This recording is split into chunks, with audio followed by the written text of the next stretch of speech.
네, 여러분 안녕하십니까. 경제 역사 스타트파의 박상욱의 쓴소리입니다.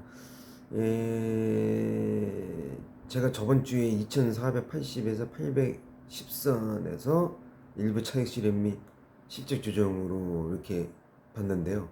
얼추 비슷하게 맞췄습니다.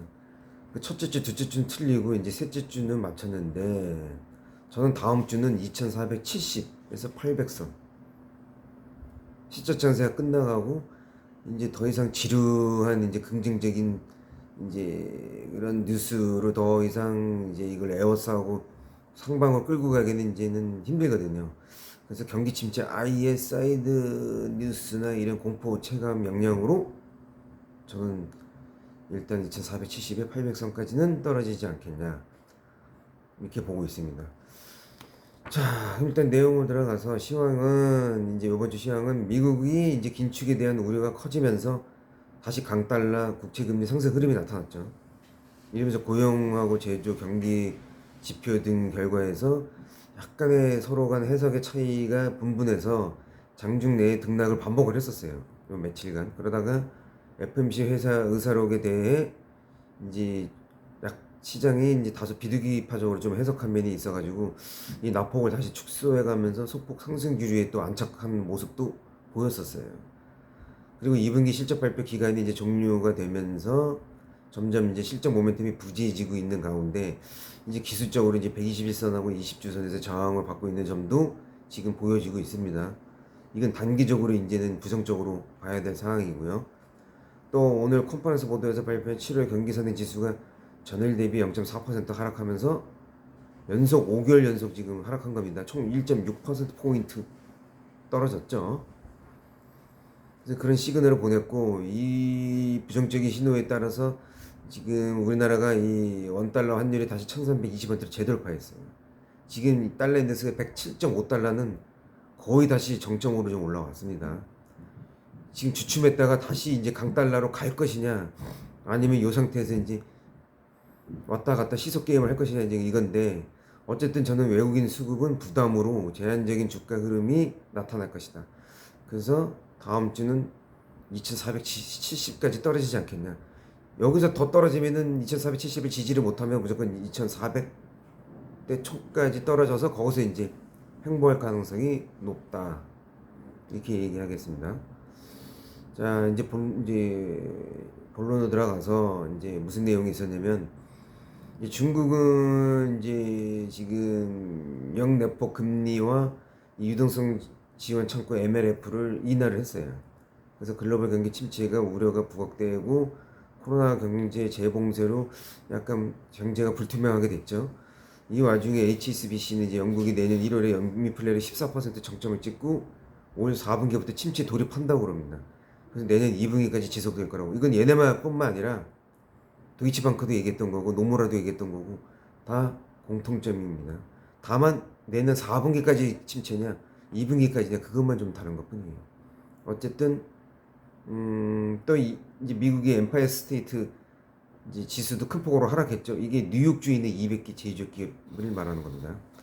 그래서 어쨌든 내년에 금리 위지냐 금리 인상이냐 또 예를 들어서 이제 블러드 총재 같은 경우는 뭐 올해까지 4%다 올리고 내년은 안 올려도 된다 이제 걔는 그거예요. 미리 한꺼번에 다 올해 다 올리라는 소리예요. 블러드 총재 같은 경우는. 근데 이제 파월이 어떻게 할지는 모르겠고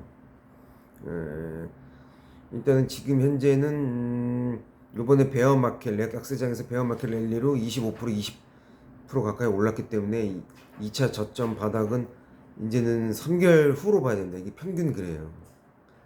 여기서 이제 새로운 악재가 나와서 빨리 땡겨질 수도 있고 좀 아니면은 좀 한 달 더 늦춰질 수도 있어요. 그래서 저는 일단 지금 확률상 중간 선거 해가지고 그때부터 이제 다시 저점을 향해서 떨어지지 않을까. 그 사이에는 3개월 동안 박스권이 있을 확률이 높아요. 지금 확률이 그래요, 확률이. 그리고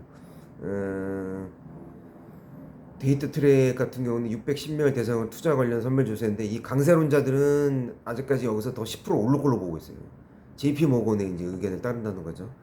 그래서 이제 4,800까지도 보고 있다는 거고 이제 약세론자하고 이 해지 펀드들은 이제 약세로 보고 있는 거예요. 즉 이 약세론자들은 3,600, 3,800선까지 지금 보고 있는데 지금 헤지펀드 애들은 4,200에서 4,400선 정도로 보고 있는 것 같아요.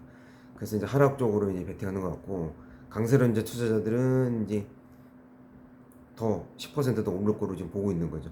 근데 제가 볼 때는 이제 베어마켓 랠리가 끝났기 때문에 이제 지금 장세도 실적 장세도 이제 다음 주로 이제 마무리가 되기 때문에 여기서 더 이상 오를 수 있는 모멘텀이 없어요. 그 오르면 그 자체가 잘못된 거죠. 예, 안 그렇습니까? 그래서 일단 지겨운 이 45일 정도의 이제 실적 장세는 그렇다고 많이 오른 것도 아니잖아요. 우리나라 같은 경우는 능적되면서 이제 호적되는데 이게 지겹다고요. 이제 지겨운 이제 긍정적인 그런 지표 갖고는 이제 안 된다 이거예요.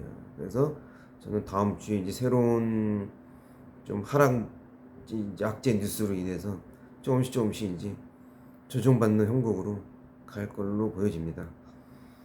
그리고 지금 미국 7월 산업 생산이 전월보다는 0.6% 증가는 했어요. 근데 제조업 생산은 또 전월보다 조금 낮게 또 보도가 됐는데 이게 주마다 달라가지고 이게 좀 애매합니다. 어쨌든 유로존은 6월 무역 적자가 250억 유로예요 지금. 이게 유럽이 8개월 연속 적자예요. 한국은 지금 4개월, 5개월 연속 적자고 일본이 지금 잘 모르겠는데 세어봐야 되는데 일본이 지금 10개월인가 그렇게 될 텐데 어쨌든 독일 유럽 경제연구센터는 8월 경기 기대 지수를 마이너스 55.3 정도로 보고 있어요. 그러니까 침체가 부각되고 있다는 거죠. 그리고 도이치방크는 영국 인플레가 10월에 13%까지 고점을 찍고 내년까지 평균 10%에 머물 걸로 보고 있어요. 어쨌든 고인플레는 미국은 7%, 유럽은 10%가 유지가 돼요. 올 해까지. 꺾이는 거 없어요. 피크아웃만 좀 있는 거지. 이 상태에서 완화를 계속 유지했다가는 이것도 저것도 안 되는 수가 있어요. 제가 경고를 하죠. 두 마리 토끼 못 잡습니다. 파월. 그렇게 대피아적으로 왔다리 갔다리 하면은 안 돼요. 그래서 내가 개인적으로 저는 블러드 총재를 좋아해. 난 저 사람이 될 줄 알았는데 이런 애매모호한 새끼를 의장으로 또 앉혀가지고 말이야. 참 미국도 가만히 보면 좀, 좀 애매모호한 걸 좋아해요. 보면 확실하게 하나라도 잡고 다음 걸 생각하는 게 나은 거지. 그래서 저는 조금 블러드 쪽을 더 선호하는 편입니다. 어쨌든 뭐 사람마다 다 다르니까. 그리고 9월 1일부터 현재 이제 475억 달러에서 950억 달러로 긴축 속도를 2배로 늘릴 예정을 언급을 했어요. 그래서 아마 9월 1일이 변곡점이 좀 될 수도 있어요. 하락 기조로. 요 점도 좀 있습니다. 그 다음에 물가 상승률과 주가 수익 비율을 이제 원래는 우리는 합해서 그걸 22 규칙이라고 하거든요. 그래서 이거를 뭐 20 오브 룰이라고 하는데 이거를 현재 수치가 28.5배예요. 높거든요. 지금 적정 주가보다 40%가 높아요. 고평가되어 있어요. 그래서 지금 이 고평가를 맞추려면은 어느 정도 지금 기업 순이익 증가율이 50%가 더 올라가야 되거든요. 근데 내년까지 암만 계산해도 10% 내외예요. 그래서 저는 조정을 받아야 된다. 지금 현재 5년 동안에 최근 S&P가 18배입니다. 그러니까 지금 20배니까 비싼 거예요. 그것만 따져도 지금 2배가 높은 거예요. 그래서 저는 3분기 정도에서 이걸 좀 살이 빠지지 않겠냐 이렇게 보고 있습니다. 그래서 지금 또 컨퍼런스 보더도 경계선의 지수 0.4% 하락해가지고 이게 지금 현재 확장세로 이어가지 못한다고 이렇게 전망하고 있어요. 그래서 컨퍼런스 보더는 미국도 4분기에서 내년 1분기 사이에 짧고 완만한 침체를 전망을 하고 있어요. 이것은 신흥국들 얘기도 하고 좀 비슷한 지표인 거죠. 자, 이렇고요. 이제 끝났고 이제 비하인드 스토리는 이제 식량 안보 문제 개선에 대해서 이제 얘기를 할게요.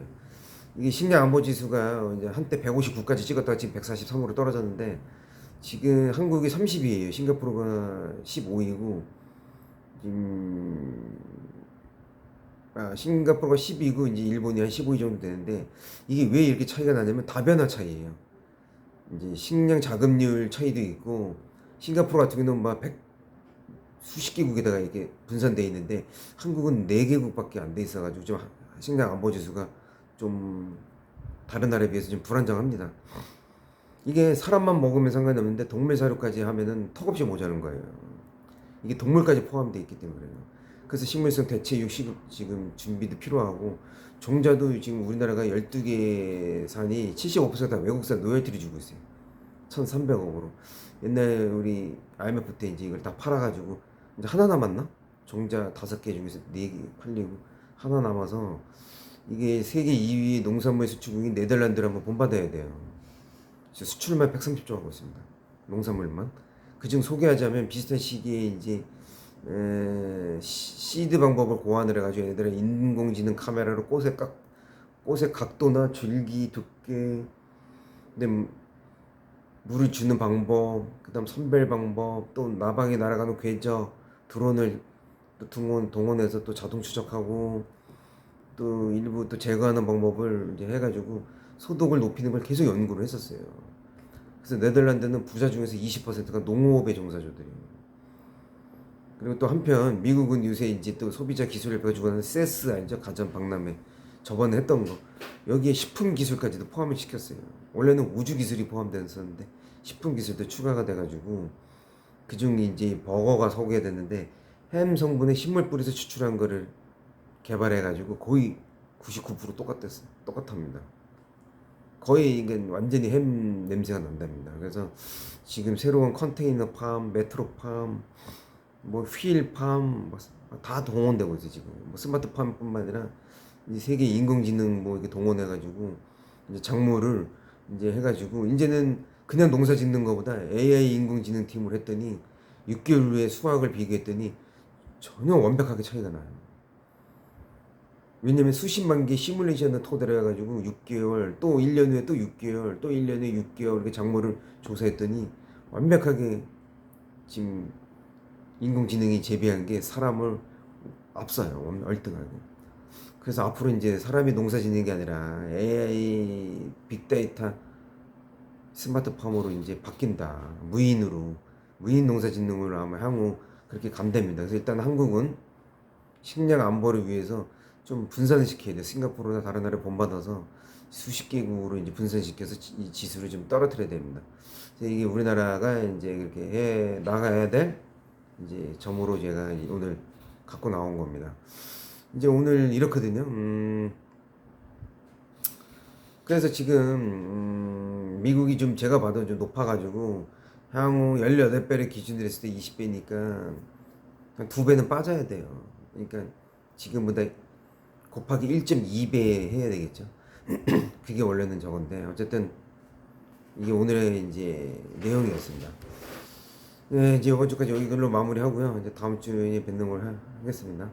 자, 경제 역사 스탑의 박성욱의 쓴소리였습니다.